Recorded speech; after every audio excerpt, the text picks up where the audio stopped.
আসসালামু আলাইকুম বন্ধুরা, কেমন আছেন আপনারা? আজকে আমি হাঁস রান্না করব, সেটা আপনাদের সাথে শেয়ার করব।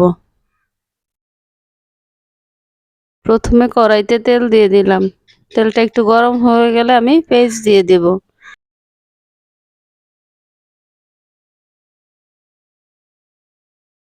পেঁয়াজটা হালকা ভাজা হয়ে গেলে আমি দিয়ে দিলাম আদা রসুন বাটা।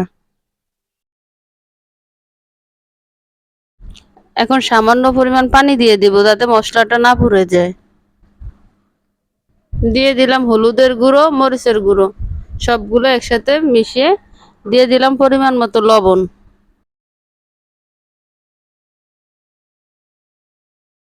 এ পর্যায়ে এখন দিয়ে দেব গরম মশলার গুঁড়ো।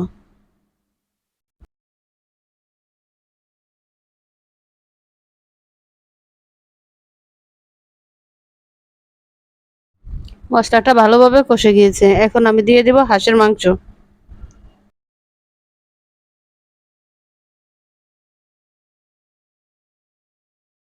মশলার সাথে মাংসগুলো ভালোভাবে মিশিয়ে আরো কিছুক্ষণ কষানোর জন্য ঢাকনা দিয়ে ঢেকে রাখবো।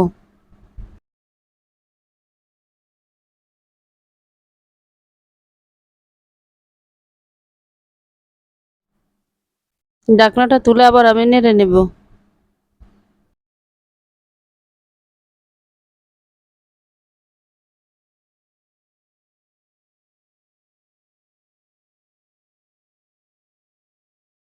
আরো কয়েকবার আমি মাংসটা নেড়ে নিয়েছি যাতে মাংসটা না পুড়ে যায়।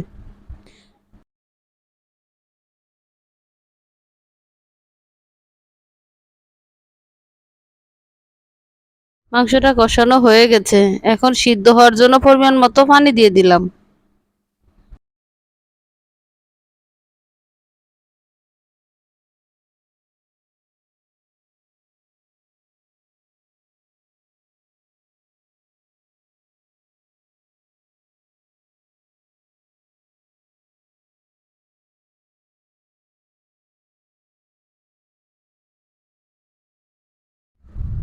মাংসটা আমার প্রায় হয়ে গেছে, এখন দিয়ে দিব ভাজা জিরের গুঁড়ো।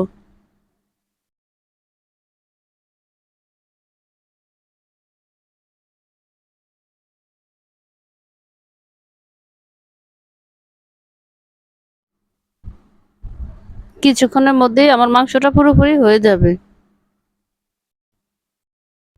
হয়ে গেছে আমার জটপট হাঁস ভুনা। সবাই ভালো থাকবেন, দোয়া করবেন। আসসালামু আলাইকুম।